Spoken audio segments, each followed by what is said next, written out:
Fahameraba-tsika tsirairay avindray tratra ity talata fa 2 volana martsa ity misaotra an'Andriamanitra isika fa mbola nomeny an'izao fotoana manokana izao indray amin'ity maraina ity ahafahana mandray ny teniny.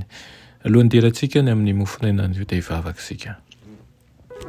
Ry Andriamanitra tsara andesin-danitra atolotra ianao ny dera, ny laza, ny haja sy ny voninahitra.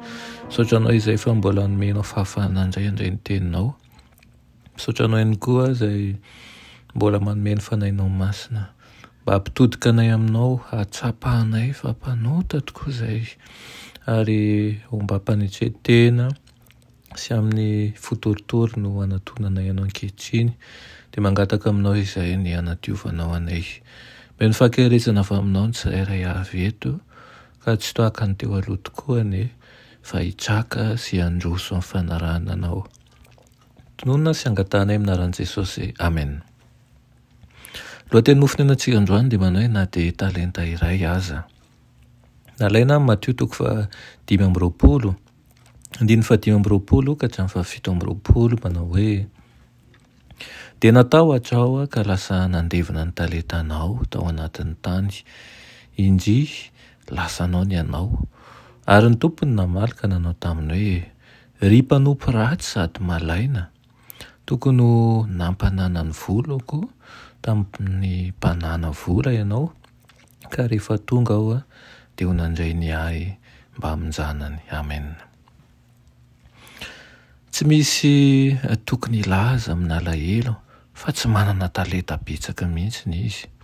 Rehefa ampiasaina ho voninahitran'Andriamanitra ireo talenta nomena azy dia tena hitombo izany.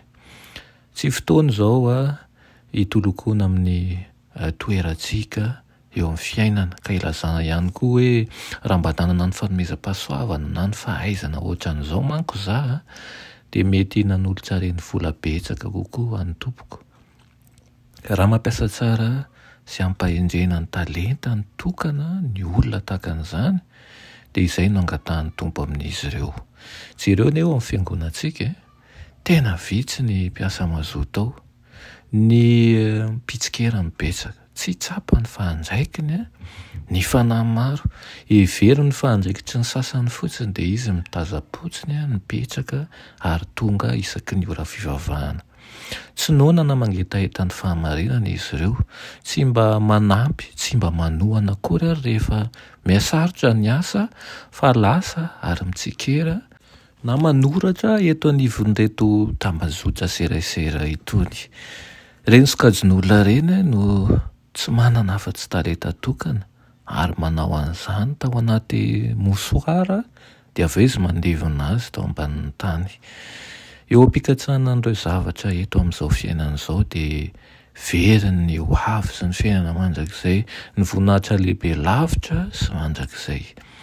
Inona no azo lazaina sy azo atao hamoazana ny sokajy misy an'ireo membre ny fiangonan'ireo mba hatsapany fa hampamoahana eo anatrihan'Andriamanitra ny izy? Moa ve ireo vahoaka mitona ho kristiana mpitandrina ny didy izay tsy tokony handrean'izao teny mampatahotra izao ihany koa? Ary ireo ho any amin'ny maizina hozy izy any ivelany, ny mpanompo tsy mahasoa any no hisy ny fitomaniana sy ny fikotroan'ify. Tokony hiasa ao an'Andriamanitra isika, ny lehilahy sy ny vehivavy ary ny ankizy rehetra izany. Tokony hisy mpiasa zato eo amin'izay tsy misy afa-tsy olona anankiray mahatsapa manana andraikitra amin'ny fanahy maro ankehitriny.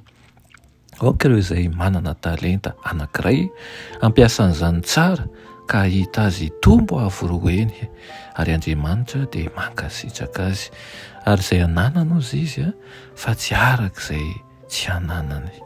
Ny irina dia tsy ho mpitaza-potsiny tokoa isika fa hirotsaka eo amin'ny saham-bokatra.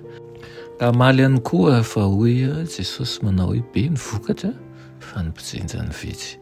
Mitezana ianao mpanangom-bokatra sy ho mpampitombo ny vokatra amin'ny alalan'ny fanomezam-pahasoavana izay omeny Kristy ianao. Amen.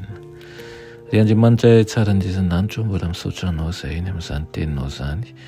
ampianaro izay tompo ayakasitraka amin'izay efa anomenao anay ary ampiasa sy ampitombo azy ireny ary andeha eo ampanetsetena ny lalina eo ampamitana ny afatrao. Engane izahay ho an'olo-tena eny amin'ny saha rehetra eny ka olo ny vahaolana, olo ny fahombiazana ary olo ny famonjem-panahy ihany koa aminaran'i Jesosy. Amen.